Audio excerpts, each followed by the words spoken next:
Radio Sucesos 101.7 FM presenta su noticiero Sucesos con Milton Pérez y Verónica Larrea. Un periodismo libre para una democracia plena.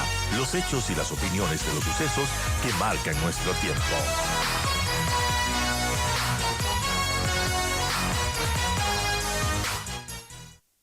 Y tenemos resultados de las elecciones de ayer. Lo que yo destaco después de todo es que terminó en paz un proceso que venía precedido del luto, del dolor, de la tragedia, de la violencia. Ayer ventajosamente fue un día más tranquilo y que terminó en calma, sin reclamos por parte de los candidatos, sin llamado al fraude, con una segunda vuelta que se realizará el 15 de octubre. Álvaro Marchante, gerente de Comunicaliza, está con nosotros. Álvaro, felicitaciones por los resultados, por el trabajo durante todo este tiempo.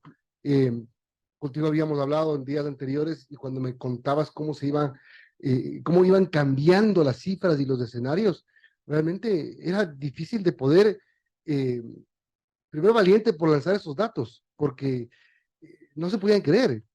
¿Cómo un candidato, y esa es la primera pregunta, cómo un candidato en una semana sube 14 puntos y el otro baja 13 puntos y se descalabra un escenario electoral?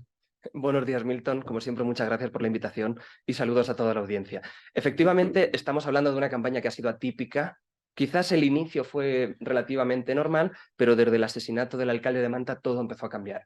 Aquí empezábamos a ver hasta este momento que Luisa González podía ganar en una sola vuelta, era un hecho, estaba entre 38 y 42% en válido, según nuestros datos, pero efectivamente, a raíz del asesinato del alcalde de Manta, Jan Topic empieza a subir. Esta es el primer elemento sorpresivo, porque es un candidato que pasa del 3 al 22% en directo, que esto acababa siendo un 26% en válido. Luego llegamos al debate y un candidato que estaba en apenas el 3-4% llega hasta el 18% y luego crece hasta el 21%, quedando en primer lugar durante un día. Luego ya Luisa se recupera y es el resultado que finalmente tuvimos. Pero hay varios elementos que pueden ayudarnos a explicar por qué Daniel Noboa tuvo este resultado tan sorpresivo.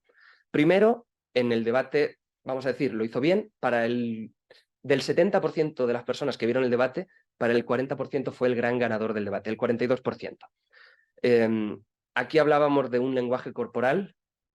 Por ejemplo, él iba con chaleco antibalas, es algo que llamó mucho la atención a todo el mundo. Eso ya decía un mensaje, ¿no? Ajá, ya estaba diciendo un mensaje. Yo sé que hay que protegerse. Luego también utilizaba los datos y las cifras de una manera que el resto de candidatos no tenía esa facilidad. Y tercero, recibió ya en el propio debate el apoyo de un candidato. Jan Topic le dijo gracias por ayudar a elevar el nivel del debate. Eso es, vamos, arropar, es apoyar a un candidato. Y al día siguiente, el expresidente Rafael Correa también dijo que el mejor del debate fue Daniel Noboa. Entonces, eso ayudó a ratificar el pensamiento de una parte de la población importante que rápidamente se decantó por él. Pero aquí hay que también pensar en la lucha que hay o el conflicto entre lo nuevo y lo viejo. Lo viejo todavía es el correísmo, el ya lo hemos hecho, es lo viejo. Otto Schneeholdner, el yo ya también lo hice de alguna manera en el gobierno, o Jakub Pérez, que también tuvo un resultado previo, ¿no? Entonces veíamos que había tres corrientes que representaban lo viejo. Pero hasta que no ocurre el primer detonador, que cada outsider, vamos a decir, esta campaña tuvo dos outsiders, tiene un detonante, hablamos de primero el asesinato del alcalde de Manta, con el agravante del asesinato de Villavicencio. Este fue el detonante de Topic. Él fue el primer candidato que representaba lo nuevo, un estilo distinto, más fresco, más audiovisual.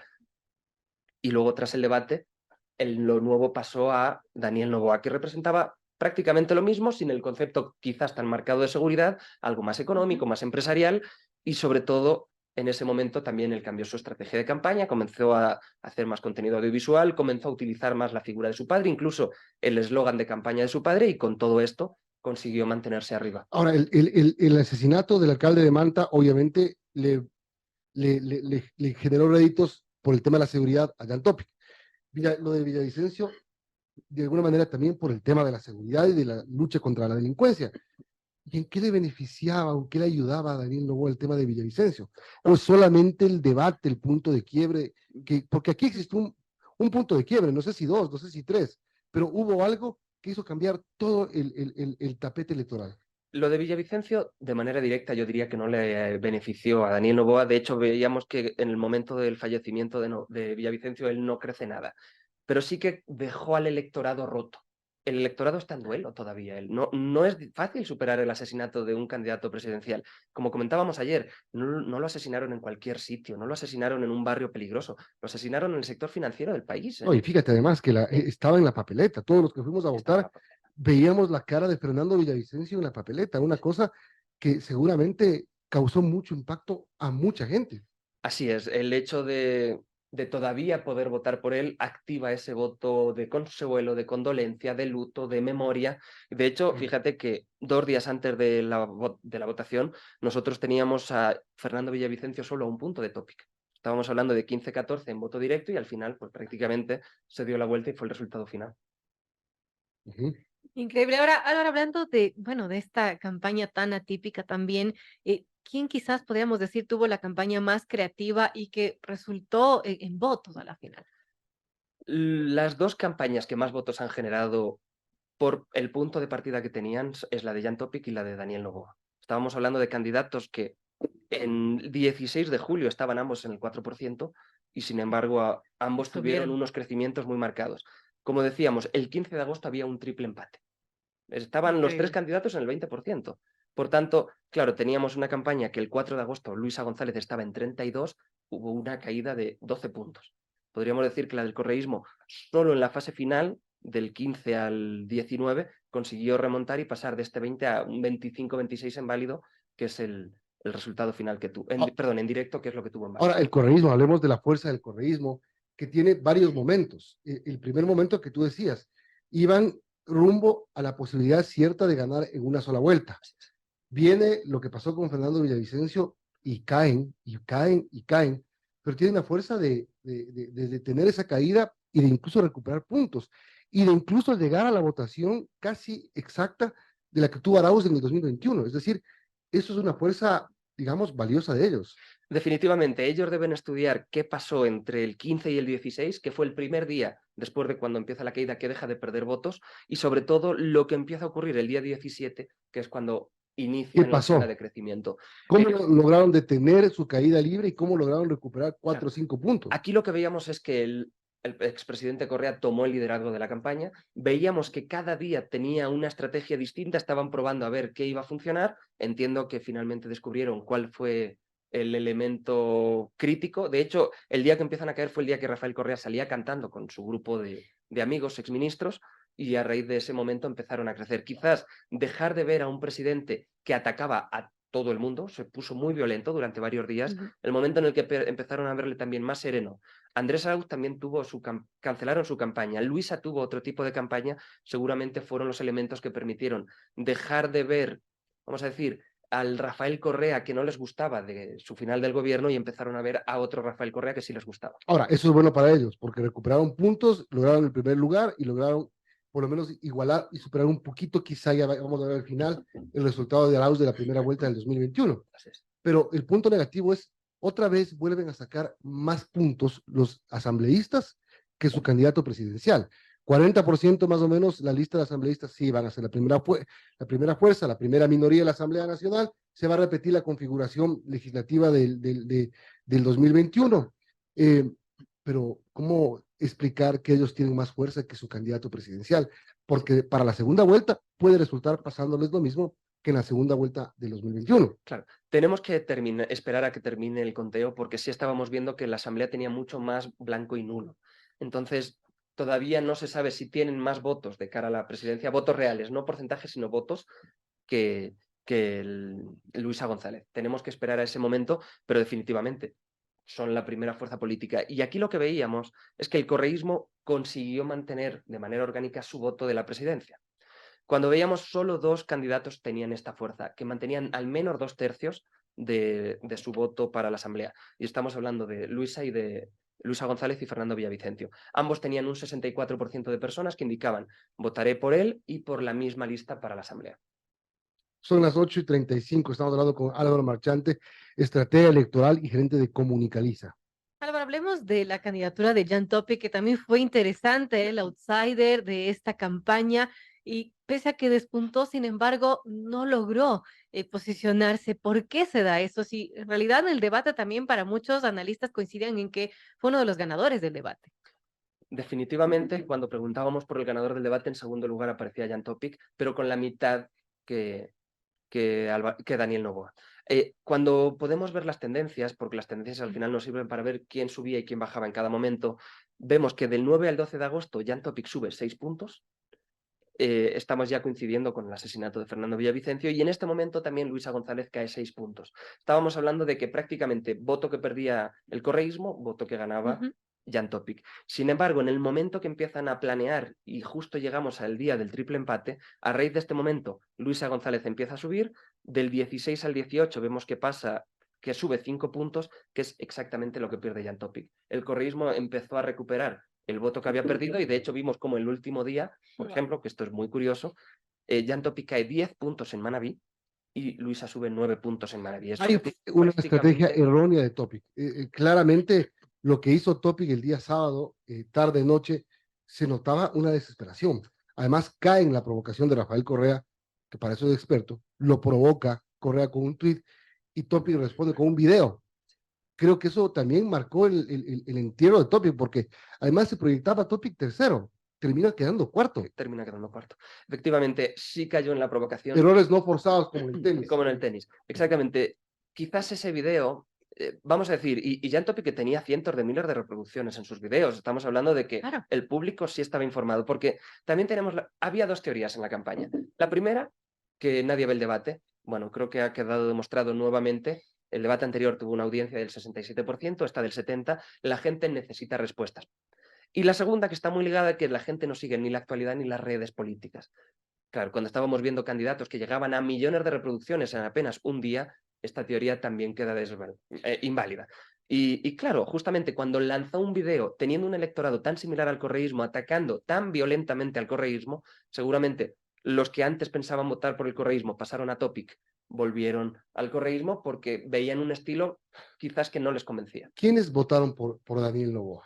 Por Daniel Noboa, cuando podemos hacer un análisis, vemos que tenía un público notablemente más femenino que masculino. El voto masculino se lo estaba llevando, de hecho, Jan Topic. Por edades, a partir de 25 años tenía una votación superior al 20%. Hablamos de voto directo, pero sí que entre los jóvenes estaba quedando en un segundo lugar porque aquí Jan Topic se llevó el voto joven. Pero este voto joven ahora seguramente tendrá que elegir entre Luisa González con una carga ideológica fuerte o Daniel Noboa, que además es más joven y que tiene una carga ideológica menor. Por clase, el correísmo se llevó el voto de clase baja, Daniel Noboa prácticamente en el resto de clases estaba muy homogéneo. Ahora, por área geográfica, vemos, por ejemplo, que en la Sierra, en Guayaquil y en la capital, en Quito, tuvo un voto muy similar y relativamente por debajo en Manabí, donde ya se proyectaba que iba a tener una muy buena votación, y en Azuay que bueno, también se proyectaba una buena votación, pero no como en Quito. Interesante. No sé si, Milton, hacemos un corte y seguimos conversando con Álvaro para revisar y entender un poco lo que se dieron en estas elecciones. Así es, vamos a la pausa y regresamos con Álvaro Marchante, gerente de Comunicaliza. Las 8:43 y continuamos con, analizando lo que pasó ayer en las elecciones, Milton. Sí, el tema de las encuestas. Veo que hay mucha información cruzada, Álvaro. Estamos con Álvaro Marchante, gerente de Comunicaliza, una de las empresas encuestadoras que ayer le atiró bien en sus resultados y lo venía diciendo desde hace algunos días atrás, cómo la subida de Daniel Noboa lo catapultaba para una segunda vuelta. Pero se juegan intereses también, ¿no? A veces los candidatos te sueltan encuestas o contratan encuestas que les dicen lo que quieren oír. Así es. Lo primero que debo decir en este sentido, que Comunicaliza no busca ser un actor político, sino un actor riguroso. Y nos basamos en los datos, como hemos venido haciendo, atreviéndonos también, porque también hay que ser valiente para decir algo que no dice nadie. En el momento que Jan Topic comenzó a subir, dijimos que Jan Topic subía, obviamente vino el silencio electoral. Y claro, el silencio electoral de encuestas. Desde el 10 de agosto ya no se podía publicar nada. Pero claro, un día antes habían asesinado al candidato Villavicencio. Luego vino el debate y claro, esto eran movimientos tectónicos verdaderamente que cambiaban, que podían mover hasta 15 puntos, algo inaudito, pero que finalmente fue cierto. Yo cuando empezaba a decir que Daniel Noboa estaba subiendo tras el debate, pues mucha gente me cuestionaba, es imposible, el debate no lo ve la gente no está atenta a las redes sociales, la gente... Y al final lo que demuestra es que la gente está consternada por todos los hechos de violencia que han pasado. La gente necesita respuestas y la gente salió a medios, entre comillas, ¿no? Fue a ver los medios, fue a ver las redes, escuchó el debate porque necesitaban respuestas.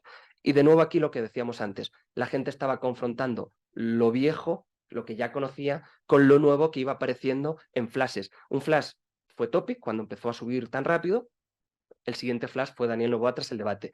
Claro, lo bueno de las encuestas digitales, que son las que nosotros hacemos, es que nos permiten tener resultados el mismo día. Yo lanzo una encuesta a las 6 de la mañana, a las 12 del mediodía yo ya puedo tener resultados y ver lo que está pasando en ese momento. Claro, quizás otras encuestas pueden tener resultados del día anterior o de 2 días antes, pero nosotros sí hemos podido tener movimientos en directo prácticamente viendo de un día a otro cómo se comportaban. Incluso en el día 19, que fue nuestra última encuesta, dividimos una encuesta de 4.000 casos en 3 para ver lo que habían pasado las primeras 8 horas del día, las siguientes 8 y las últimas 8. Entonces ahí veíamos, por ejemplo, que Jan Topic cerraba la baja, Fernando Villavicencio, que era quien estaba en la papeleta, cerraba el alza y que al final fueron prácticamente los resultados finales. Pero estamos hablando que 10 días de silencio electoral de encuestas es demasiado en un momento de tanta crispación, consternación e incertidumbre. Ahora, dicen, oí esta versión de que un debate no cambia los resultados. No sé en base a qué, porque es la segunda vez que tenemos un debate obligatorio.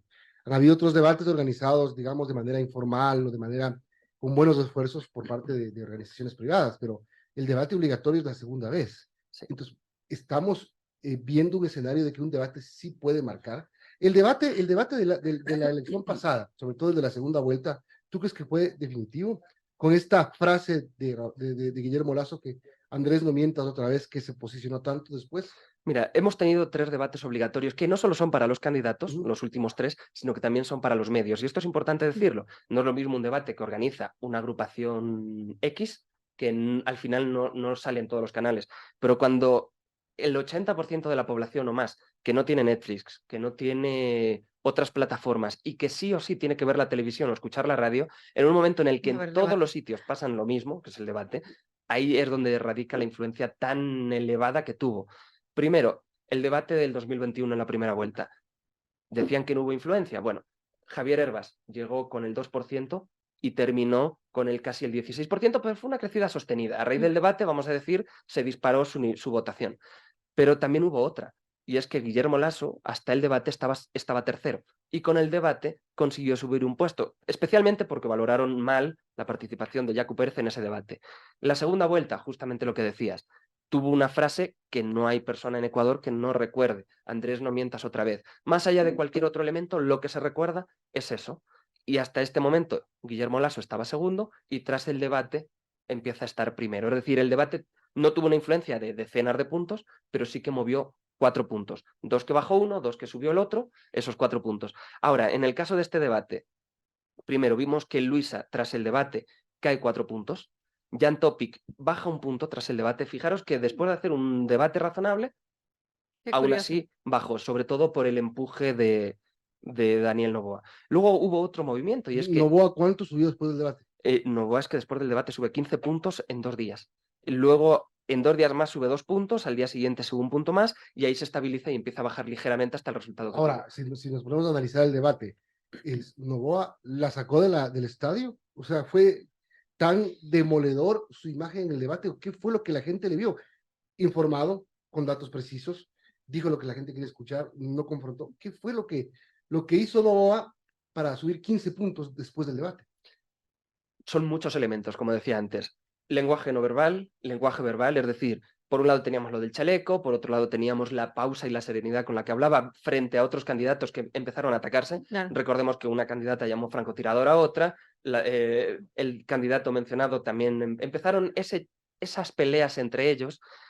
Y claro, Daniel Noboa pues empezó a mostrar un estilo, yo no confronto, yo trabajo, yo me debo al país, los datos son estos, comparaba con otros países, comparaba con regiones.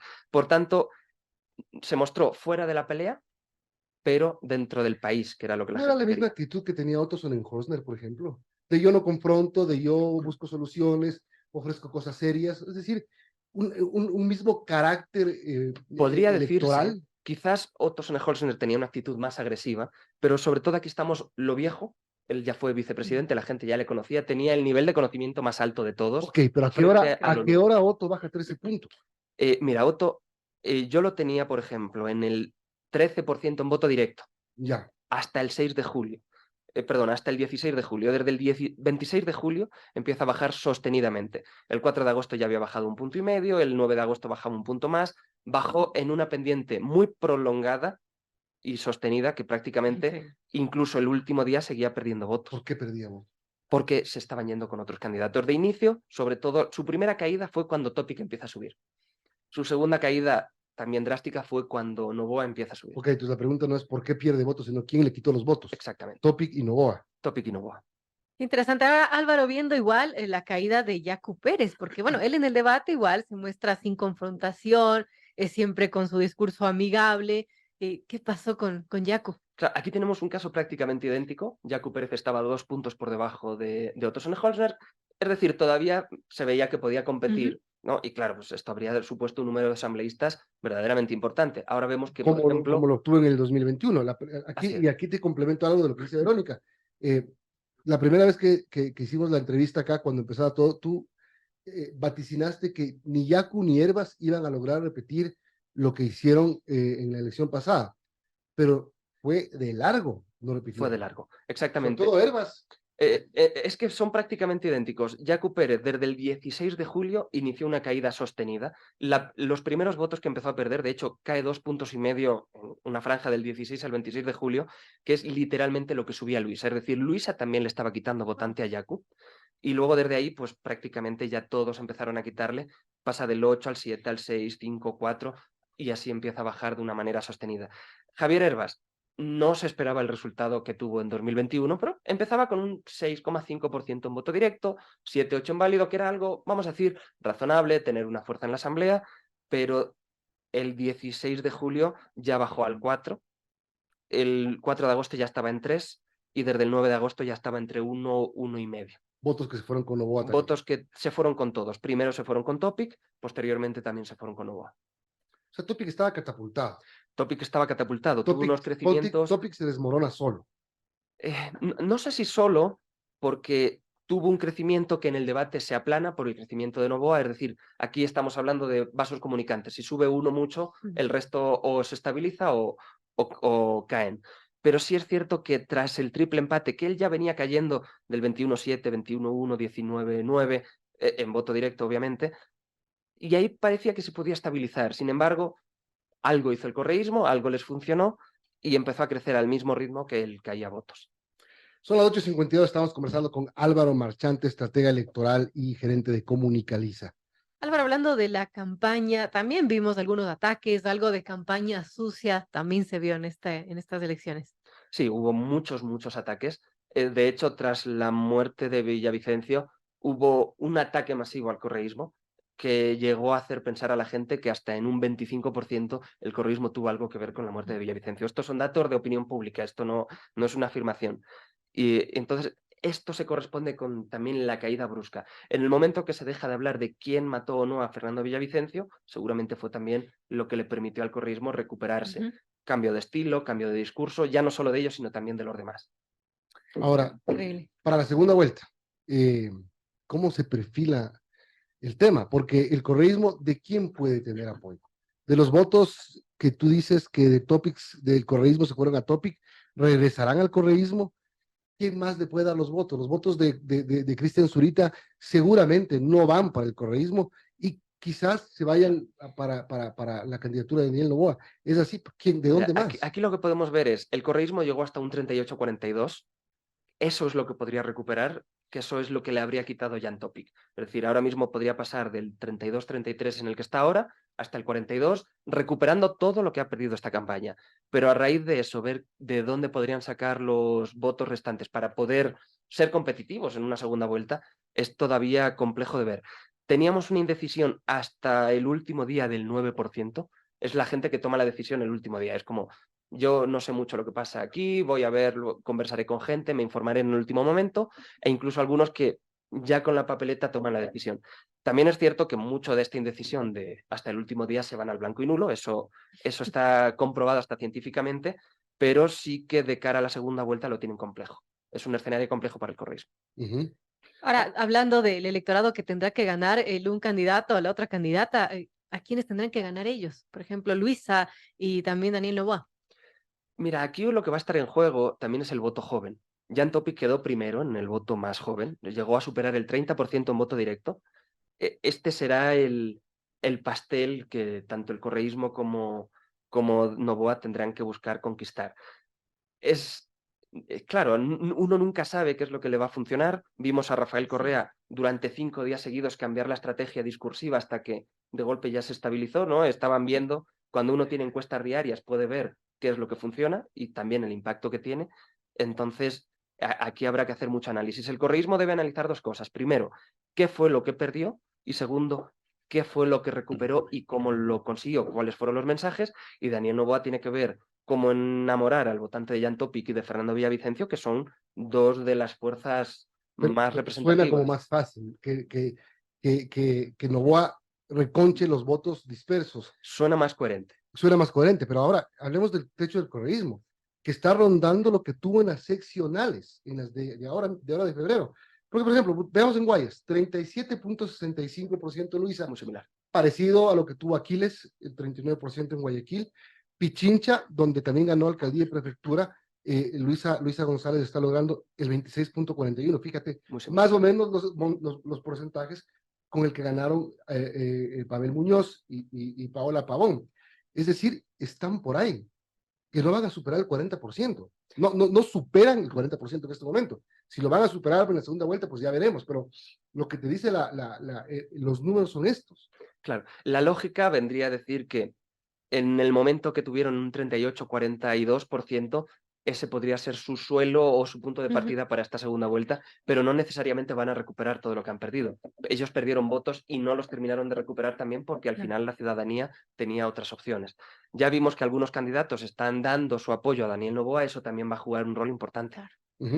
Ahora veamos la primera vuelta electoral en el 2021. Andrés Arauz tuvo, ¿dónde estoy? 32.72%. Eso fue, ¿verdad? Son, si no estoy mal, 3.033.000 votos. ¿Cuánto tiene Luisa? 3.100.000 votos. Es decir, más o menos es casi copiar. Prácticamente. 30.000 votos más. Así estamos. Pero Lazo tuvo con las justas del 20%. Noboa tiene bastante más que lo que tuvo Lazo. Es decir, parte mejor parado Daniel Noboa para la segunda vuelta, comparando con la primera vuelta. Comparando con la primera vuelta del 2021. Y hay que añadir algo más. Guillermo Lasso termina la segunda vuelta con un 45% de aprobación sobre el total. Daniel Noboa empieza esta campaña con el 55% de aprobación. Es decir, está notablemente por encima. Y sobre todo, Daniel Noboa no tiene el rechazo que tenía Guillermo Lasso. Guillermo Lasso tenía un rechazo importante, sobre todo por su rol como banquero y también porque el correísmo lo estuvo atacando durante en la muchos elección anterior años. no hubo la diferenciación de lo nuevo y lo viejo. No, Eligieron claro. entre lo viejo y lo viejo. Exactamente. Ahora tenemos un candidato que tiene 55 de aprobación y 6 de rechazo, que es Daniel Noboa. Y fíjate que Luisa tiene 39 de aprobación y 27 de rechazo. Yo ahora te pregunto como estratega, ¿qué debería cambiar Noboa para la segunda vuelta? ¿Qué forma de hacer campaña debería tener? ¿Debería ser más agresivo, confrontar un poco más, mantenerse como está?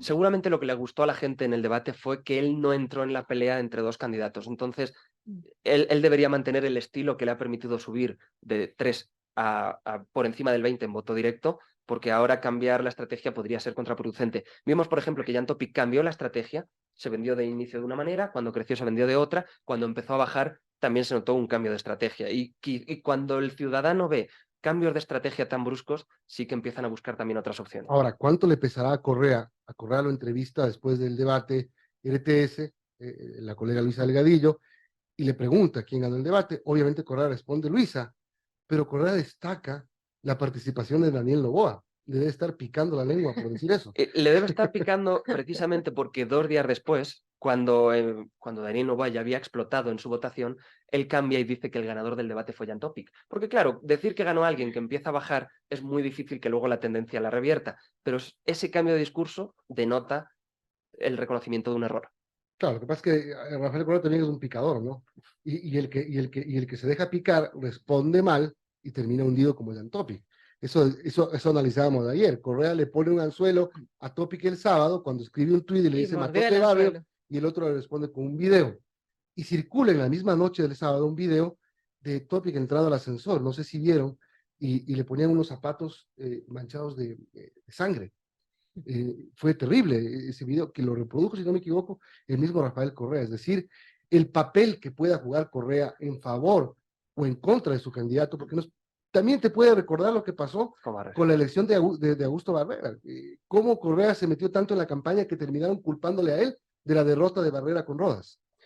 Sí, aquí no es tan fácil culpar al correísmo del resultado porque la afectación de la muerte de Villavicencio fue drástica. Estamos hablando de que prácticamente le hizo perder los 12 puntos y esto fue ajeno a él. Sí que en ese momento se nota que él tomó el control, tuvo varios días en los cuales se veía una clarísima inestabilidad en la estrategia, pero sí que en la fase final, los últimos 3 días, ya volvieron a esa estabilidad y a ese crecimiento.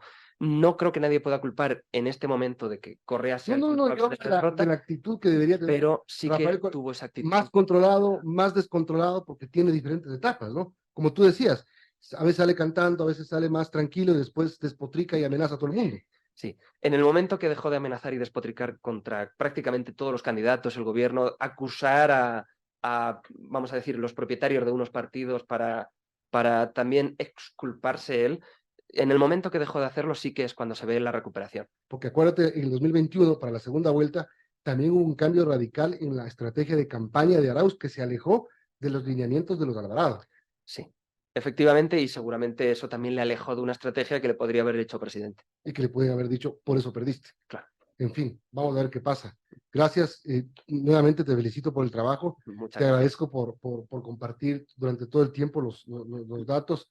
Y nuevamente, seguimos acá. Tenemos una cita el 15 de octubre. Todavía el país está digo, con este mejor ambiente de que hay tranquilidad, de que todo se resolvió sin escándalos, sin gritos altisonantes y sin acusaciones mutuas, más bien con caballerosidad, diría yo, empezando por el mismo Otto Sonnenhorstner, que antes de que el CNE dé su primer corte de resultados salió a felicitar a los ganadores y a reconocer su derrota. Sí, es cierto que su esposa se le llevó abruptamente de la escena, pero bueno. Gracias, Álvaro. Álvaro Marchante, gerente de Comunicaliza. Son las 9 de la mañana con 2 minutos y tenemos que terminar. Así empezamos esta semana.